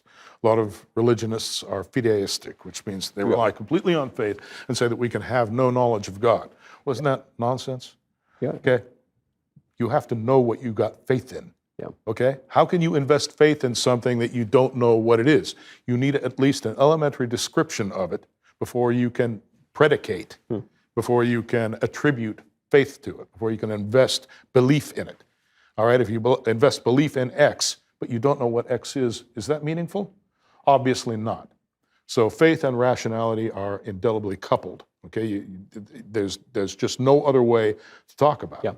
Yeah. So as soon as you hear somebody say, well, it's entirely a matter of faith and we can believe whatever we want to, have faith in whatever we want to, that makes no sense at all to me. I totally agree with that, and it does bother me when religious people speak in that way in modern times. It's funny, though, you mentioned Thomas Aquinas. Was there ever a more rational guy in the world than Thomas? The guy who wrote, to every question in religion, he had 3 objections and then answers to the objections. Quite a rational We've fellow. gone to another Aristotle, and I mean, And all of these early Christian philosophers are now out of fashion. Nobody pays attention anymore. So well, except Christians. Right. Real ones, not fake ones. Practicing ones. Yeah. So then, I know I've kept all of your time, but I don't care, darn it. You're here in Nashville and I've got all these questions. I'm just fine. Do you have religious practice?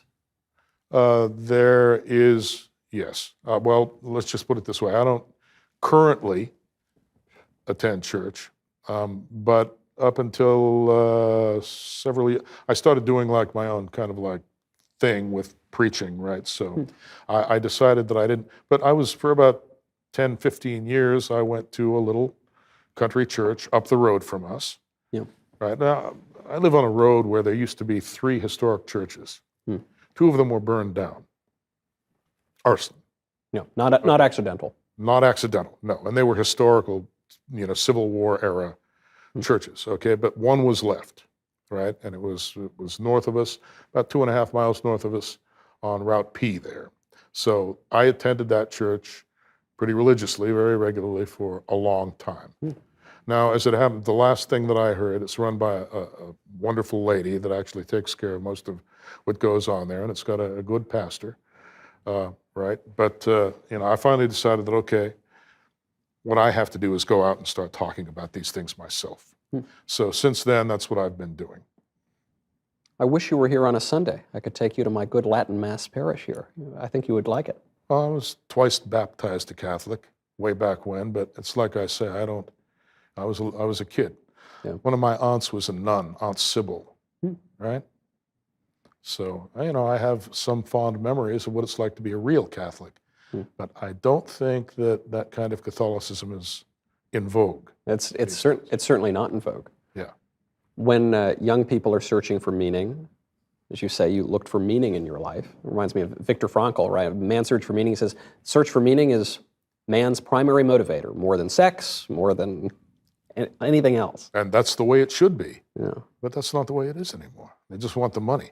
They won't even believe that you're intelligent if you don't have a lot of money. Right. Well, that's what people always ask you. They say, why aren't you a billionaire? Why aren't I a billionaire? That's what I've seen people ask. Billionaires hate my guts. See, I don't go along with look, they have to give you the opportunity to make money. You need to have connections. In order to make money, you need to make friends out of people who have a lot of it. If you'd had the connections, would you have striven to make money? Not at the expense of truth. No, I'd have gone after meaning first. Now, I used to think that, well, it should be possible in theory to go after both.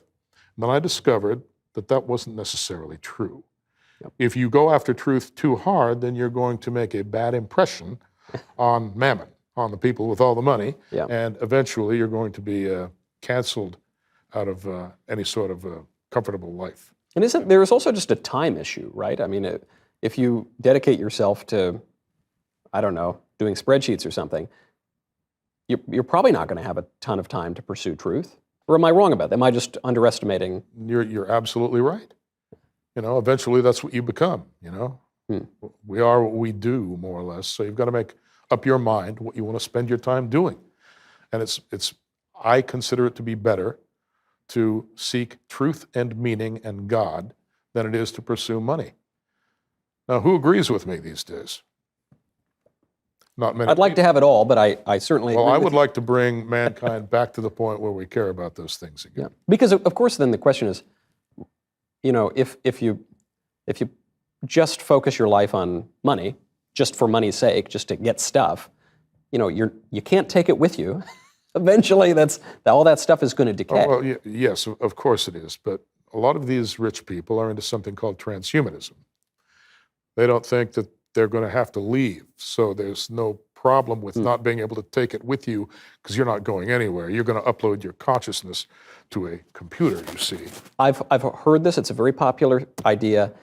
A lot of my young friends will tell me, Michael, we might not even die, as though every generation in history hasn't had the same delusion. But I always laugh at it.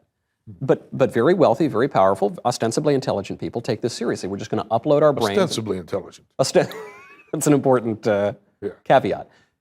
You don't think we're just going to upload our brains to the cloud or something? That's what reality already is. We've already done it. Self-simulation, we've already done it. We are living in the display of a simulation, a self-simulating universe, right? And we are going to be uploaded, when we're done with this simulation, we're going to be uploaded to the source of all truth, meaning, and power. Then, depending on the decision that is made by that entity, we can be redistributed to another universe, a heaven, a hell. A new creation.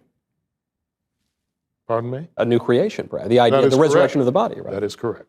So before these genius gazillionaires who fancy that they're going to upload their brains to the IBM computer or something, before they meet their particular judgment, before they shuffle off this mortal coil, do you think there's any chance that they're going to figure out the secret and not have to face death? No. No way. It's like I say, Soros is probably the best among them. And he's far, you know how it is. I mean, I guess the Hindus had a better way of looking at this. You know, in Christianity, there's one goal, salvation, okay? Yeah. In Hinduism, there are 4 goals, okay? You've got kama, artha, dharma, and moksha, right? And kama is sensual pleasure, right? And artha is being able to acquire wealth and power. Then you've got dharma, which is righteousness. And then above dharma, you've got moksha, which is salvation. That's actual union with the absolute, or with God, okay? The people running the world right now, all of these people that you just mentioned, are stuck in numbers 1 and 2. They haven't made it to dharma, and they're never going to make it to moksha. That's why they want to upload their consciousness to a machine. They know that God isn't going to take them back if they continue doing what they're doing. All right, so they want to displace reality itself by recreating reality in a mechanical form that then they can control. Do you think there's any relation between the transhumanist movement and the transgender movement? The idea that we're just going to escape our bodies? Yes, I do. The idea, I think, is that you can throw off all constraint. You can throw off the constraints of reality, including constraints of gender. That's what I think the commonality is. And I think these are, they're anti-teleological, both of them. I agree. Right, we do have certain constraints. Reality is full of constraints, and we're better off recognizing what they are. Before I let you go, as we sit here in the clouds, in some simulation of the clouds here, before I let you go, people are going to be asking, so what do I do? What should I do right now? Assuming we're not going to launch the Second American Revolution or anything like that. What should I do in my own life, even maybe beyond any political questions? Search for God. Ask God to establish a personal relationship with you. It's available. You're attached to God by your soul, okay? There's this soul that attaches you to God. You can receive the will of God into yourself, and to some extent the power of God into yourself, but you've got to be receptive. If you're not receptive, then you're cutting yourself off from God, okay? And once you do that, then you do not share the identity of reality itself, and you're done. Once your physical body expires, there is nothing that will carry you because you have denied it and rejected it. You follow me? I do. That's what people need to do. I do. I think that's good advice. I'm glad you agree. Chris. That's good for you. It is. It's good. It's sort of like reaching out and grabbing. Do this. Do that. Search for God. It's as though to shake the audience. Chris, this has been a true pleasure. Thank you for coming out. Thank you for making the trek. Well, it's been my pleasure. I don't travel very often. I've told you the reasons for that, right? But I'm glad I made this trip, Michael. Thank you, Chris.